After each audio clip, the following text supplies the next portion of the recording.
ሳውዲ አረቢያ ነበረች። አካውንቴ ላይ አለ ብላ የምታስቡ ከ9 ሚሊዮን ብር በላይ ለእናቷ በእናቷ ስም ነው የላከችው። ባለፈው ከአንድ ወር በፊት ነው የመጣችው።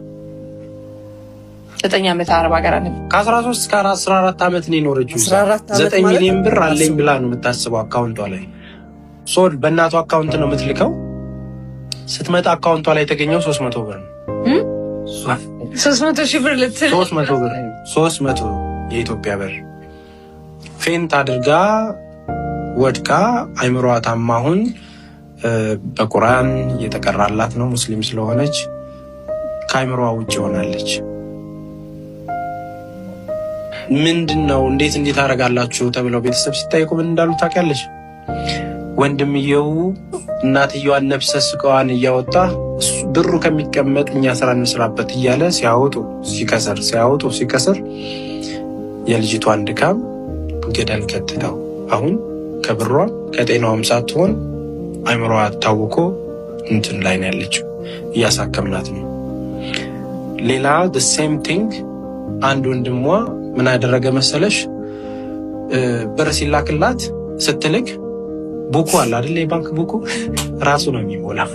ብሩ ለራሱ ይዞ ገቢ የሆነ ቦታ ላይ 10,000 15,000 እያለ ይልክላታል። አሁን አስገብቼልሽ መጣው እያለ ቡኩን ይልክላታል። ሀገር ሰላም ነው ብላ በቃ ሀገር ሰርቼ ለወጣለሁ ብላ ስትመጣ ቡኩ ላይ የተጻፈው ቁጥር ሌላ ነው፣ ባንኩ ላይ ያለው ብር ሌላ ነው። ልጁ ለካ እየሞላ ነው የሚልክላት። እንግዲህ አሁን ይህንን ከወንድም ከእናት ከቤተሰብ ሆነ ስትባይ ምንድን ነው የሚሰማሽ? ለማን ነው የምትኖሪው?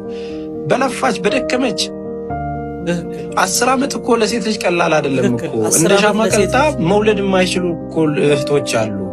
አግብተው መኖር እኮ የማይችሉ ልጆች አሉ። እንደዛ በፍቅር ውስጥም ደግሞ በቃ ሰርተው ጥርሳቸውን ነክሰው በቃ አብሽሯ እንዳመት ሰርተሽ ነይና አብረን እንለወጣለን የሚለው ሰው በሷ ብር እዚህ ሌላ ትዳር መስርቶ ስትመጣ ስንት ታሪክ የምንሰማቸው ሂደቶች አሉ። በዚህ ጉዳይ ይሄን ያህልም ኢነርጂ ኖሮ ልናገርም ባልችልም እየሰማን ነው ያለነው። ኤርፖርት ውስጥ አቅላቸውን እስኪስቱ ድረስ ቤተሰብ መጥቶ አይቀበላቸውም። ሁላ ቤተሰብ ገንዘብ ብላ ስለምትጠይቅ ብለው መጥተው ላይ አይቀበሏትም። በዚህ ጉዳይ በጣም ብዙ ጊዜ በየቪዲዮዎች መሃል የማስገባላችሁ እንድትነቁና በተለይ በአረቡ ሀገር የምትኖሩ እህቶቻችንም ስለሆናችሁ ከቻላችሁ ገንዘባችሁን በራሳችሁ አካውንት አስቀምጡ። ሁሌም እንድትነቁ ነው ይዤላችሁ የምመጣው እንጂ ይሄ በእርግጥ የሚያስቅም ነገርም አይደለም። እንድትማሩበት እና ነቃ እንድትሉ ስለምፈልግ ነው። አይዞ አላህ የሰጠንን ኒዕማ ብንቆጥረው አንቆጥረን አንጨርሰውም እንጂ ብንቆጥረው ኖሮ እጅግ በጣም በርካታ ነበር። ለምሳሌ እኔ አሁን አይነ ስውር በመሆኔ ላማረር እችላለሁ። ግን አይነ ስውርም ሆኖ ከአልጋ መንቀሳቀስ የማይችል መራመድ የማይችል ሰው የሚያጎርሰው ብዙ አይነት ውስጥ ሆነው ግን የአላህን ኒዕማ የሚያመሰግኑ አላህ እዚህ ዱንያ ላይ አየር እንዲቀበሉ ያደረጋቸው ሰዎች አሉና አላህ የሰጠንን ነገር ሁሉ እስኪ እንቁጠረው። ሁሌም የምወዳት አባባል የተሰጠንን ብናውቅ እየጎደለን የለም የሚል ነውና እኔ ሰዎችን የምሰጣቸው ይህችን ምክር ነው። የተሰጠንን ብንቆጥረው ብናውቀው አንድም የጎደለን ነገር የለምና አልሐምዱሊላህ ባለንበት ነገር ውስጥ ሆነን ሁሉ ያጣነውን ነገር ሳይሆን ያለንን ነገር ብንመለከት። ወላሂ ስለ አላህ ማንም ሰው መኪናም ሊገዛልህ ይችላል፣ አውሮፕላንም ሊገዛልህ ይችላል። አላህ ካልተጨመረበት አንድም ነገር አይሆንም። ወረዳም ፈረመ፣ ክልልም ፈረመ፣ ፓርላማም ፈረመ፣ አላህ ካልፈረመ ነገሩ ከረረ። ሁሉም በአላህ ነው። አላሁ አክበር። አሰላሙ አለይኩም ወራህመቱላሂ ወበረካቱ። ውድና የተከበራችሁ ቤተሰቦች እንዴት ናችሁ? ሰላም ናችሁ ወይ? ከኔ ጋር አልሐምዱሊላህ ሁሉ ሰላም ነው። እንዴት ናችሁ? ደህና ናችሁ? ወዳችሁና ፈቅዳችሁ ስለምትከታተሉ ከልብ አመሰግናለሁኝ። እና ወዶች ላይክ፣ ሼር፣ ሰብስክራይብ በማድረግ ቤተሰብ ሆኖ አበረታቱኝ። ቤተሰብ ያልሆናችሁም ሰብስክራይብ በማድረግ ቤተሰብ የሆናችሁም ላይክ፣ ሼር በማድረግ አበረታቱኝ ማለት ነው። ውድ ሀገሬ ልጆች እንዴት ናችሁ? ሰላም ናችሁ ወይ? ከኔ ጋር አልሐምዱሊላህ ሁሉ ሰላም ነው፣ ሁሉ መልካም። ያው ሰሞኑን እንግዲህ እንደሚታወቀው ጠፍቻለሁ ማለት ነው። ቪዲዮም እየሰራሁ አይደለም፣ ጠፍቻለሁኝ። ያው ስላተመቸኝ ነው። ጥሩ ስሜት ላይ አልነበርኩም። ትንሽ አሞኝ ነበርና ለዛ ነው የጠፋሁት ማለት ነው። እና እንዴት ናችሁ? ደህና ናችሁ ወይ? እንዴት ናችሁ? ሁሉ ሰላም ነው? ይሄ በረሃ እንግዲህ እስቲ አሁን እኛ ዱባይ ነን ብለን እናወራለን። ይሄ እዚህ በረሃ ቦታ ተቀምጠን እኛም እንደ ሰው ዱባይ ነን ብለን እኩል እናወራለን ማለት ነው። እና ዛሬ አንድ የገጠመኝን ነገር ልነግራችሁ ነው ማለት ነው። እዛ ሀገር አዲስ እንደመጣሁኝ ማለት ነው። አወል መራሁኝ ሰራተኛ የለም እኔ ጋር አብሮ የሚሰራና ሴትዮዬ ጂቢ 40 በሰል አለችኝ ማለት ነውና ጂቢ 40 በሰል ብላኝ እንግዲህ እኔ ያሰብኩት 40 በቃ በኢትዮጵያ አስቤ 40 በሰል ሄድኩኝና ማለት ነው።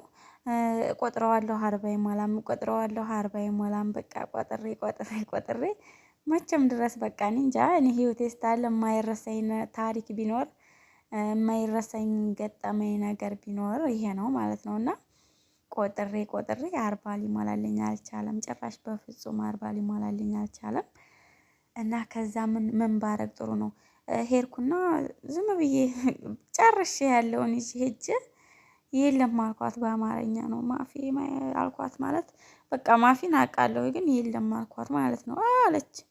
ይሄ ሁላ ምን ይሰራልኛል? እኔ እኮ የፈለኩት 40 አና ይሪድ 40 ትላለች። እኔ ደግሞ እንዴ የለም እያልኩ እኔ በአማርኛ ነግራታለሁ። እሷ ደግሞ እኔ የፈለኩት እኮ 40 ነው እያለች እንዴት ይሄን ሁላ መጣች እያለች ትቆጣለች፣ ትጮሃለች ማለት ነውና ማን ነው እስቲ አረብ ሀገር አዲስ መጥቶ እስቲ እንደኔ ገጠመኝ ብዙ ገጠመኝ ብቻ አሉ። እኔ በኔ እንትን ያለፉ ማለት ነው። እኔ በህይወቴ ወላሂ አወል መራ ሆኖ መምጣት በጣም ከባድ ነው። ግን አንዳንዴ ሀበሻ ያለበት ሲሆን ይሻላል ማለት ቢያንስ እርግጥ ቶሎ ቋንቋ አንለምድም። ሀበሻ ሲኖር ቋንቋ አንለምድም። ቢሆንም ግን ቋንቋ ቶሎ ባንለምድም እንኳን አንቸገርም፣ ብዙ እንትን አንሰቃይምና በዛው ምክንያት ሴትዮዋ ትጮሃለች። በጣም ነው የምትጮኸው። ክፉ ነች ሴትዮዋ። እንትን አለች ቢሮ መለሰችኝና ቢሮ ሲሄድ ደግሞ በጣም ብዙ ሰው አለ ማለት ነው። በጣም ብዙ ሰው አለ። ተናገረች እንደዚህ ምንም አትሰማም። እኔ ያዘዝኳትን አትሰራም። እኔ ያልኳትን ትታ እኔ ያላልኳትን ነው የምትሰራው። እና እኔ ያው እንግዲህ 4 ነው ሌሎቹ ሲተረጉሙልኝ ነው እንጂ አላውቅም። እኔ አምጪ ያልኳት 4 ሽንኩርት ነው። እሷ ደግሞ ቤት ውስጥ ያለውን ጨርሳ በሰላ አድርጋ ደግሞ እኮ ያረኩት ሰላክ ተለቅ ያለ የልብስ ሰላ በሱ ነውና በሱ አድርጋ ይዛ መጣች ምናምን ብላ በጣም አወራች እዛ ቢሮ ማለት ነው። በህይወቴ በጣም የማረሳው ነገር ቢኖር የሷ ማውራት አይደለም። የሷ ማውራት ሳይገርመኝ እዛ ቢሮ ሁሉም ሳቁና እኔም መቱኝ እሷ ፊት ማለት ነው። ይሄ እኮ ያን ያህል የሚካበር ጥፋት ሆኖ አይደለም። እኔ አላቅም ያለ ማወቅ ነው። ግን መቱኝ እዛ ቢሮ ማለት ነው። በጥፊ መታችኝ። ለምንድነው ልትሰሪ አይደለ እንዴ የመጣሽው? ምንድነው የምታስቢው? ምንድነው ሐሳብሽ? ሴትዮዋ የምታዝሽን የማሰሪበት ምክንያት ምንድነው ሐሳብሽ አለችኝ ማለት ነው። አይ እኔ አላቅም እንግዲህ 40 ስትለኝ ነው እሱን የሰጠኋት እንጂ የሌላ ችግር አይደለም ወይም ሌላ ነገር አስቤ አይደለም። እኔ ልሰራ ነው የመጣሁት፣ ሰርቼ ልለወጥ ነው የመጣሁት። እንደዛ ብላትም ጭራሽ ልትረዳኝ ልታስብም አልቻለችም። ተመታሁ ማለት ነው። እዛ ቢሮ ተመታሁኝ። ድጋሜ እዛው ቤት እየተቀጠቀጥኩ መለሱኝ። እዛችሁ ሄደሽ ስሪ ትሰሪ እንደዋሉኝ። እዛ ሄጄ ስሰራ በጣም ስቃዩ ቀጠለ። ከቀን ወደ ቀን ስቃው ቅጥል ሲልብኝ ሳልፈልግ አለ ፍላጎቴ እንድጠፋ ተገደድኩ ማለት ነው። ደሞዝ ያን ወር ደሞዝ እያለ ትቼ ጠፋሁ። ምክንያቱም ድጋሜ ቢሮ ብሄድ እመታለሁና ላለመመታት ብዬ ማለት ነውና ስንቶቻችሁ ናችሁ እስቲ ይሄን ነገር ያሳለፋችሁት? ማለት በቃ እንደዚህ ላለመመታት ስትሉ ያልሆነ ምርጫ ያልሆነ እንትን የመረጣችሁ እና እዛ ቢሮ ብሄድ ድጋሜ ይመቱኛል። ላለመመታት እዛ ቢሮ ላለመሄድ ጠፋሁ።